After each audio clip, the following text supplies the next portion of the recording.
Gracia y paz, amados hermanos. Una nueva denominación abraza el movimiento LGBT con todas sus fuerzas.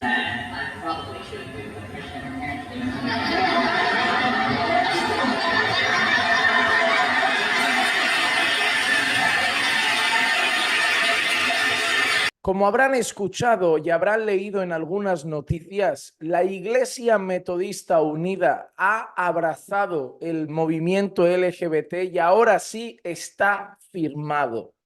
Durante años, en los años pasados, han habido ciertas divisiones internas, ya que personas que pertenecían a la Iglesia Metodista Unida querían que la Iglesia Metodista Unida abriese sus puertas a todo el colectivo LGBT, no solo afirmando que esa práctica no es pecaminosa, sino además permitiendo que personas homosexuales pudieran ser clérigos, ejercer cargos sacerdotales y pastorales dentro de la iglesia.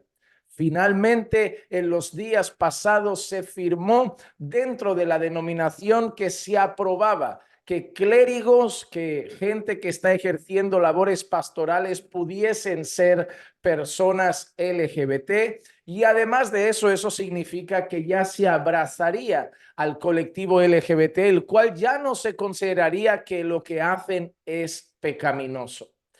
Esto ha entristecido a muchas personas, pero nos debe llevar a recordar cosas importantes. Número uno, ya han salido personas de la Iglesia Metodista Unida. Por cosas de estos debates, ya iglesias que formaban parte de esta denominación se habían separado y sabemos que esto va a llevar a que otras iglesias, las más conservadoras, se sigan separando por lo que acaba de suceder. Denominaciones con el paso del tiempo se van rompiendo un poco y estas cosas acostumbran a ser esa baza que utiliza el catolicismo romano para decir, mira los evangélicos, sus denominaciones, cómo se separan, se dividen. La realidad es que si tú miras el catolicismo romano, también tiene divisiones internas. Háblales de las diferencias que tienen con los ortodoxos. Habla realmente cómo algunos católicos piensan que tienen más de un papa. Háblales realmente de las divisiones internas, a pesar de que no salen de allí, pero cómo se producen divisiones internas e incluso cómo personas que no creen igual son echados fuera, porque allí o te sometes a la línea o también te vas, que es lo que pasa en todas partes. Lo que ellos siempre quieren disimular, una unidad perfecta que no hay. Es más, cuando salió hace no mucho el Papa de Roma afirmando la bendición sobre personas del mismo sexo, personas enviaron cartas, iglesias, cardenales, obispos se levantaron y personas incluso y cargos de la Iglesia Católica abandonaron sus puestos, abandonaron sus cargos. Otras personas fueron expulsadas de sus cargos por decir que no estaban de acuerdo. Así que esto que ha sucedido sucede en todas partes. Debemos entender que la iglesia está formada por pecadores que han puesto su fe en Cristo Jesús.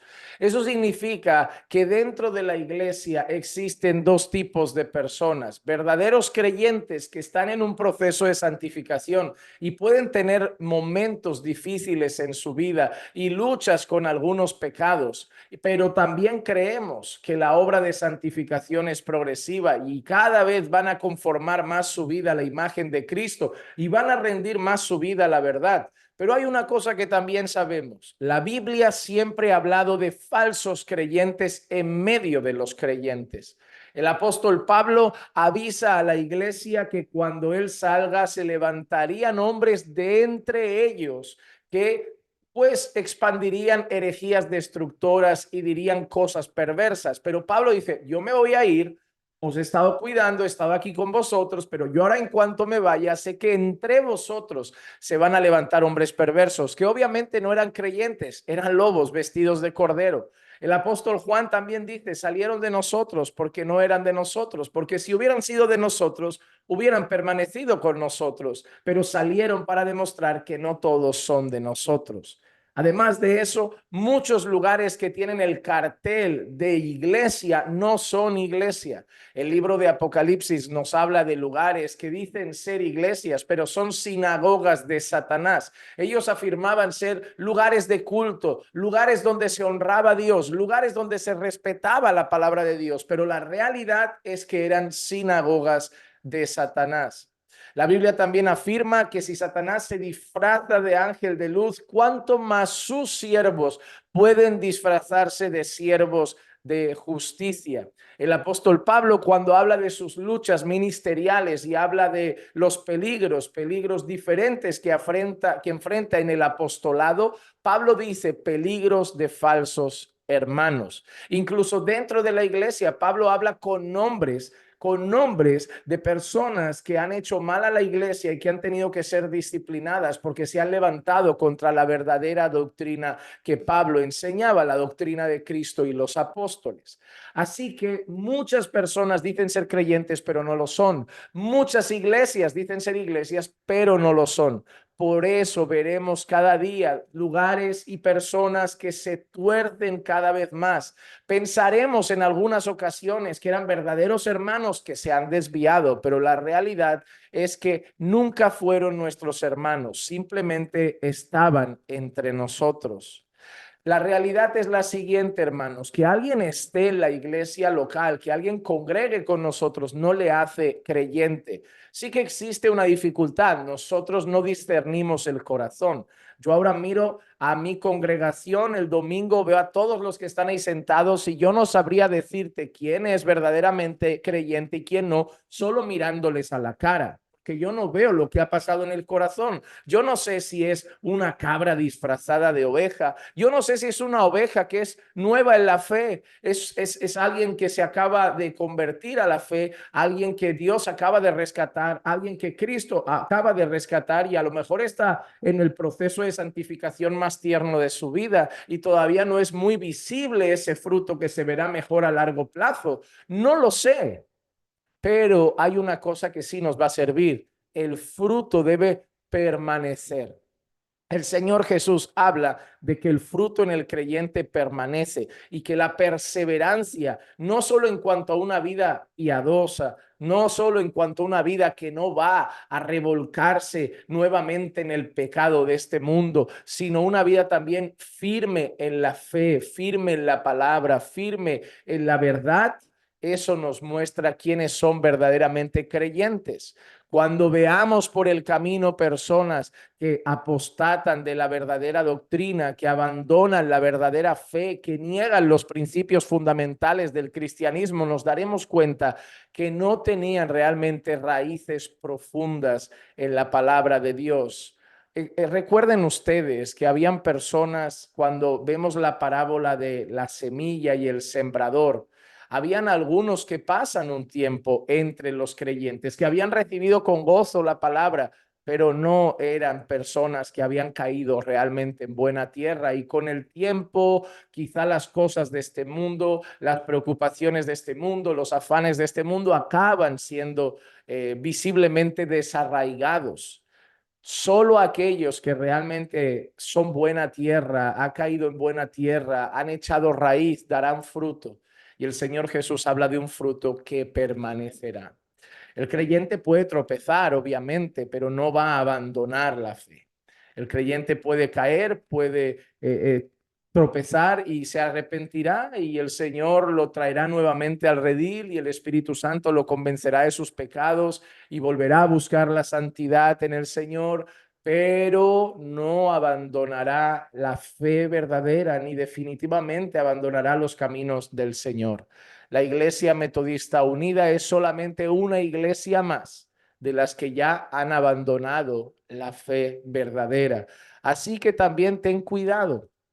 ¿Por qué? Porque a veces denominaciones que parecen sanas y que parecen bíblicas y que teóricamente por el cartel lo deben ser, luego no lo son. Yo siempre hago un llamado a examinar el contenido y no solo el continente. Cuando yo estuve trabajando en una compañía de seguros, a la hora de asegurar un inmueble, una casa, un lugar, una propiedad, Hablábamos del contenido y hablábamos del continente. Había personas que solo querían asegurar el continente, el externo, las paredes, la estructura, pero había personas que querían asegurar el contenido, es decir, si dentro tenían una televisión, electrodomésticos, mobiliario, todo eso querían que estuviese asegurado. Nosotros a veces le damos solo la fiabilidad al continente, a la fachada, ¿no? ¿Qué pone aquí? Iglesia reformada, iglesia bautista, iglesia anglicana, iglesia tal, iglesia pentecostal, iglesia y ya. Ah, bueno, pues es una iglesia buena, es una iglesia evangélica, ahí se debe predicar la palabra de Dios, ahí deben ser fieles al evangelio, ahí deben ser hombres que viven en piedad, ahí deben ser pastores que caminan en santidad o se esfuerzan por caminar en santidad todos los días de su vida. Y ahí entras y dices, oye, ¿qué pasó? Bueno, porque el continente no lo es todo. La fachada no lo es todo. Por eso hay que examinar el contenido. ¿Qué hay en la iglesia? ¿Cómo viven sus pastores? ¿Qué se predica realmente? Sí, el cartel puede darte una orientación, pero el cartel también puede servir para confundir a las personas y muchas veces el cartel no va en sintonía con lo que hay dentro. Entonces, asegúrate que el contenido de la congregación sea bíblico, que las personas que pastorean anden como Dios manda en su palabra, que se enseñen debidamente las escrituras. Y bueno, pues si va acorde con el cartel, mejor. Pero al final no es el cartel lo que nos define, sino lo de dentro, lo que nos está definiendo. Yo puedo poner McDonald's en la puerta de un gimnasio y cuando entren las personas a por hamburguesas se van a sorprender. O puedo poner gimnasio en la puerta de un McDonald's y cuando entren los fitness a hacer deportes se van a asustar con tanta hamburguesa. Pero la realidad es que lo importante no es tanto el cartel, que debería ir en sintonía, pero no siempre pasa, sino el contenido de dentro. Así que échale un vistazo a qué se predica en tu iglesia, cómo viven en tu iglesia, los pastores sobre todo, cómo se conducen, qué enseñan, qué predican, y ahí tú sabrás si estás en una iglesia que es fiel a la palabra de Dios o si estás en un lugar que dice ser iglesia, pero es una sinagoga de Satanás.